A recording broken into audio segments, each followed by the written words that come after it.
നമസ്കാരം. Raf talk ഫുട്ബോളിലേക്ക് അവർക്കും സ്വാഗതം. ഫ്രഞ്ച് കോച്ച് ദിദിയർ ദശാം ആ സ്ഥാനം ഒഴിയുന്നു.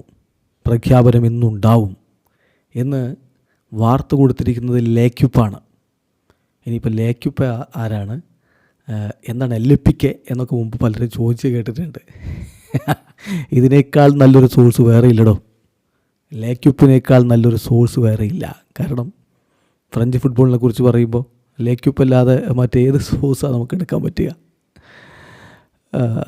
ഫ്രാൻസ് ഫുട്ബോൾ മാഗസിൻ ഈ ലേക്യുപ്പ് ഗ്രൂപ്പിൻ്റെതാണ്. അവർ കൊടുക്കുന്ന ബാലൻഡ്യൂറിന് വലിയ പ്രാധാന്യമുണ്ടെങ്കിലേ അവർ കൊടുക്കുന്ന വാർത്തക്കും അങ്ങനെ പ്രാധാന്യമാവാം.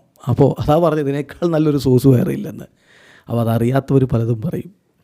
എന്തായാലും ലേക്യുപ്പ് റിപ്പോർട്ട് ചെയ്തു, ഇന്ന് ദിദിയർ ദശാം തൻ്റെ ഫ്രഞ്ച് ദേശീയ ടീമിൻ്റെ കോച്ച് സ്ഥാനത്തു നിന്നുള്ള വിടവാങ്ങലിനെ കുറിച്ച് സംസാരിക്കും.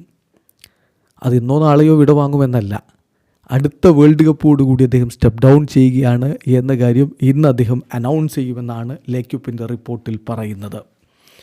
അക്കോർഡിംഗ് ടു ലേക്യുപ്പ്, ദശാംസ്, who has managed the French national team since 2012, will leave his role following the Global Showpiece event in 2026. 2012 മുതൽ നീണ്ടകാലം അദ്ദേഹം അവരുടെ കോച്ചായിരുന്നു.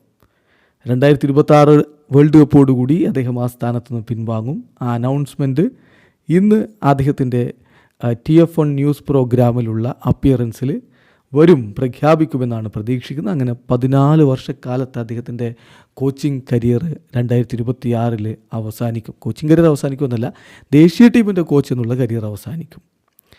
നമുക്കറിയാം, അദ്ദേഹത്തിൻ്റെ കീഴിൽ വലിയ നേട്ടങ്ങൾ ഉണ്ടാക്കിയിട്ടുണ്ട് അവരുടെ ടീം. 2018 വേൾഡ് കപ്പിൽ മുത്തമിട്ടു. 2021 യുവേഫ നേഷൻസ് ലീഗിൽ മുത്തമിട്ടു. അദ്ദേഹം ഒരു കളിക്കാരൻ എന്ന നിലയിലും കോച്ച് എന്ന നിലയിലും വേൾഡ് കപ്പ് നേടിയിട്ടുള്ളയാളാണ്. 98 അവർ കിരീടം ചൂടുമ്പോൾ ദശാമായിരുന്നല്ലോ അവരുടെ ക്യാപ്റ്റൻ.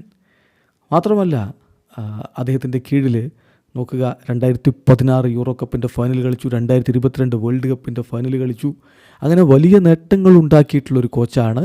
അടുത്ത വേൾഡ് കപ്പോടുകൂടി വിട പറയാൻ പോകുന്നത്. ഇനി ആര് എന്നുള്ള ചോദ്യമുണ്ട്. സിദാനിൻ്റെ പേരാണ് വലിയ രൂപത്തിൽ ചർച്ച ചെയ്ത് കേൾക്കുന്നത്. എന്തായാലും 1.5 കൊല്ലം കൂടിയുണ്ട്, അതിനുശേഷമേ ഇനിയൊരു റീപ്ലേസ്മെൻ്റ് ഉള്ളൂ. ഏതായാലും ദശാം പ്രഖ്യാപനം ഇന്ന് നടത്തും. വീഡിയോ അവസാനിക്കുന്ന ഫുട്ബോൾ ലോകത്തെ കൂടുതൽ വിശേഷങ്ങളുമായി റാഫ് ടോക്സ് കൊണ്ടുവെത്താം.